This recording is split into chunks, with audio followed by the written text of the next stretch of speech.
이렇게 해서 임대차 계약서 작성하시면 되거든요. 근데 이제 외국인이나 이런 분들, 우리 교포들도 많잖아요. 그럼 중개보수는 처음 계약하는 사람들은 중개보수는 임대인만 내는 줄 알아요. 또 매도인만 내는 줄 알아요.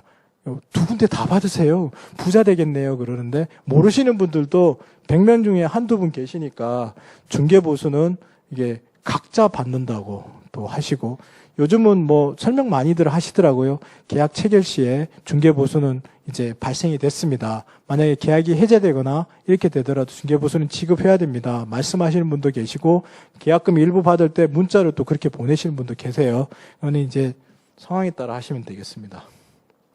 예, 특약 사항에 보통 이런 거 계약하실 때 이런 거 많이 들어가잖아요. 뭐 현 시설 상태에서의 계약이며 현장 확인 및 등기사항 증명서를 통해 권리관계를 확인한 계약이다. 이런 내용들을 주로 넣습니다. 그리고 뭐 여기 잘 안 보이실 텐데 임대인은 잔금 이길까지 채무를 부담하는 등의 새로운 권리 변동을 일으키지 않아요. 요거는 꼭 넣어달라고 많은 사람들이 얘기해요.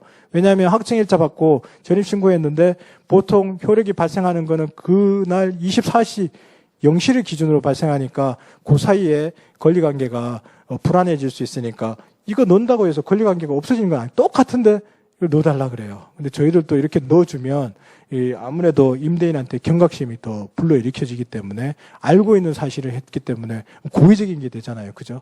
그래서 그런 부분들을 또 넣기도 하고요. 특약에 주로 넣으면서 뭐 임차인 비용으로 수리하여 사용한다. 뭐 또 어떤 분들은 10만 원 이하는 임차인이 부담하고 뭐 그 이상이 되면 임대인이 부담하는 걸로 한다. 뭐 이런 여러 가지가 많은데요. 그럴 때 저희가 그 상황에 맞춰서 잘 조정해야 돼요. 해달라는 대로 하면 안 되죠. 저희는 조정자 역할을 하면서 저희가 이 임대인이 아니라고 할 때는 아니라고 하고 임차인이 아니라고 할 때는 아니라고 해야 됩니다. 네. 그리고 이런 것들이 이제 다 잘 하시면 되고요. 여기 보면 공동 중개할 때 개업 공인 중개사 있고 여기에 또 공동 공인 중개사 이렇게 넣습니다. 한 방에서는 이렇게 불러오게 하면 다 나오거든요. 고객들도 공동 명의로 많이 하잖아요. 두 분씩 이렇게 불러해서 넣고 그리고 요 위에 보면 여기 보시면 계약 날짜가 있는데 저희가 보통 복사를 많이 해요. 복사할 때 보면 예전에는 시스템상 날짜가 안 바뀌었어요. 근데 요즘은 복사하면 날짜가 오늘 날짜로 바뀌니까 크게 주의 안 하셔도 돼요. 네, 이렇게 특약에 보시면 뭐 이런 것들 들어가고요. 소유권 이외의 권리 사항이 있다면은 을구사항 기재 후에 잔금일에 상환 말소하는 조건으로 기재합니다. 그래서 이런 내용들 다 돼야 되고요. 저희가 주로 많이 하는 게 한 6, 7년 전부터 이제 한 8년 전부터 새로 생긴 게 전세자금 대출 많잖아요. 전세자금 대출에 대해서는 이제 임대인이 협조를 해야 되거든요. 동의한다고 일단은 들어가야 되고, 그리고 이제 임대인한테 전화도 가고 우편물도 가요. 근데 상품에 따라서 전화만 가는 게 있고 어떤 상품은 채권 양도 통지문도 가고 내용 증명 형태로 지금 질권 설정했다는 이런 것들도 가요. 근데 이제 주로 저희가 서울보증보험에서 하는 SGI에서 하는 거는 이제 민간 기업적인 성격이 있어서 채권 양도 통지, 질권 설정 이런 게 들어가는데, 이런 게 들어가면 질권이라 하면 내가 갖고 있는 권리에 지금 담보를 설정하는 거잖아요. 그러니까 내 마음대로 임대인이 그 질권자한테 돈을 주게끔 돼 있어요. 그러면 질권을 하거나 아니면 채권 양도, 임차인이 보증금 반환 청구권을 갖고 있는 걸 임대인한테 일단 양도를 해놓는 거죠. 그거에 대한 동의서를 보낸 거예요. 양도 통지하면 효력이 발생한다고 배웠잖아요. 그렇게 생기니까 퇴거할 때 보통 임대인들은 질권 설정되거나 채권 양도 통지를 받았으면 그 은행에다가 갚아야 돼요. 근데 이제 이런 경우가 있고, 우리가 보통 저금리로 보금자리론이나 디딤돌 뭐 이런 걸로 받은 주택보증 상품이 있어요. 허그에서 받는 거는 정부에서 보증을 한 거거든요. 정부에서 보증을 했으니까 야 내가 임차인 믿고 내가 보증했으니까 니는 임차인한테 돈 주고 받고 다 해도 된다 라고 생각하시면 돼요. 상품에 따라 이게 다르니까 우리가 이런 거는 많이 해봐야 이제 기억을 하거든요. 그러니까 헷갈리니까 늘 잔금 때 되면 임대인들이 물어봐요. 그러면 저희는 임차인한테 확인해서 이제 이 상품은 줘도 되냐.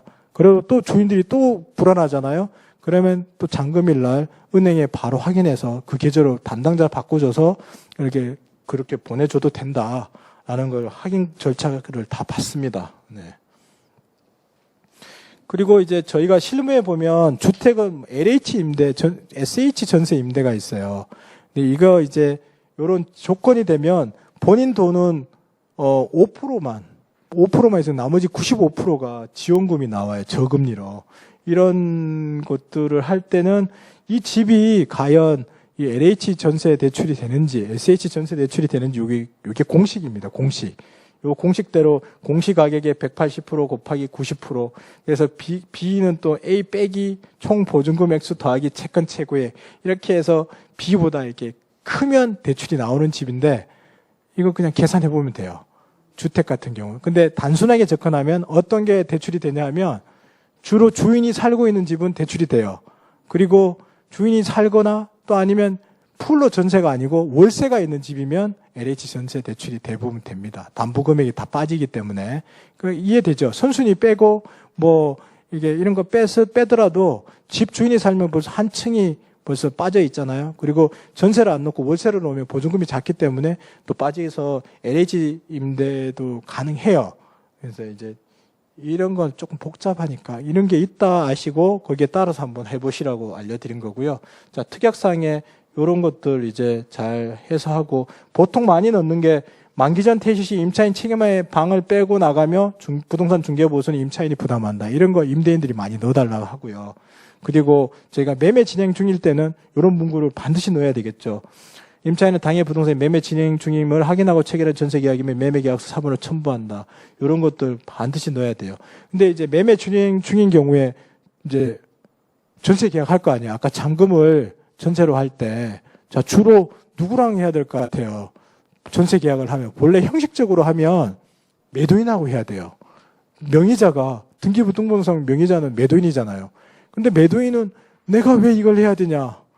난 하기 싫다 하는 사람이 많겠죠. 그러면 매수인하고 또 계약을 하라 그래요. 근데 임차인들은 매수인하고 하고 싶겠습니까? 지금 현재 권리자는 매도인인데, 그죠?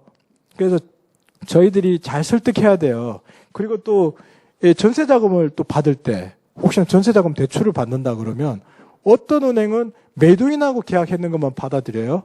어떤 은행은 매도인, 매수인 다 받아줍니다. 매수인하고 계약했을 때는 이게 왜 그러냐면 사고가 발생돼요. 진짜 전세로 들어오면 되는데 파는 척 하면서 전세자금 대출 받으려고 돈 땡기려고 가짜로 전세계약서에서 받는 경우가 많아서 그런 사고가 생긴 것 때문에 매수인하고는 안 하려고 하는 은행들이 있는데 그럴 때를 대비해서 저희가 항상 매도인하고 할 건지 매수인하고 할 건지 제일 좋은 거는 매도인이 해주면 아무 문제가 없어요.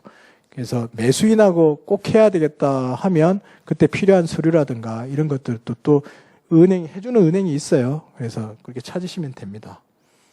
네, 이게 개인정보 수집 동의서도 있고요. 또 이렇게 이제 임대차 계약하면 저번에 말씀드린 대로 임대차 계약 신고서를 또 접수해야 되겠죠. 여러분 이거 되게 중요해요. 공인중개사는 신고 의무가 없다. 고지 의무만 있다 그랬잖아요. 자, 저희가 신고 의무가 발생하면 어떻게 되냐면 근거가 나와요. 근거가. 제가 만약에 전월세 신고를 우리가 공인중개사가 만약에 담당해서 신고를 대행을 했다. 그럼 계약 일자 나오겠죠. 계약 일자, 뭐 잔금 일자 다 나오죠. 자, 이번에 매매만 아파트 매매에 대해서만 허위 매물 DB를 돌렸어요. 한국감정원에서. 자, 이제 전월세까지 돌린다. 그럼 우리가 실수할 수 있어요. 거래 완료 안 하고 넘어갔는데 며칠 지나서 노출 종료 안 하고 했다. 야, 너 전월세 신고된 거에 보니까 안 돼. 그것도 또 해서 또 허위 매물 또 가태료 500만 원. 자, 부동산 컨설팅은 가태료 받는 경우가 거의 없어요. 돈은 그쪽이 제일 많이 법니다. 나쁜 짓은 걔네들이 다 해요. 중개사 자격증도 없으면서. 근데 중개사 자격증 있는 사람은 조심조심 하는데 착한 사람들이 꼭 뭐 하나씩 걸려요. 가태료까지 내야 돼. 착한 공인중개사가 사실은 처벌을 안 받으려면 저희는 더 정직하게 해야 되고 하는데 실수할 수 있는데 좀 이렇게 처벌이 좀 과다한 건 맞는 것 같아요. 이건 뭐 삼진아웃죄도 아니고 한번 그냥 걸리면 500만 원입니다. 500만 원. 자, 그래서 조심해야 되는 거, 그거 너무 겁나서 아무것도 못 하시면 안 되겠죠. 그죠? 잘 지키면 아무 문제가 안 되는데, 정부에서 이제 이렇게 DB 만들어서 막 몇 달 지난 걸 이렇게 신고한 게 아니라 정부에서 이 잡듯이 잡으면 참 힘든 것 같아요. 근데 잘못은 저희가 했다고 생각하니까 과실이 있으니까 내긴 해야 되지만 좀 억울하죠.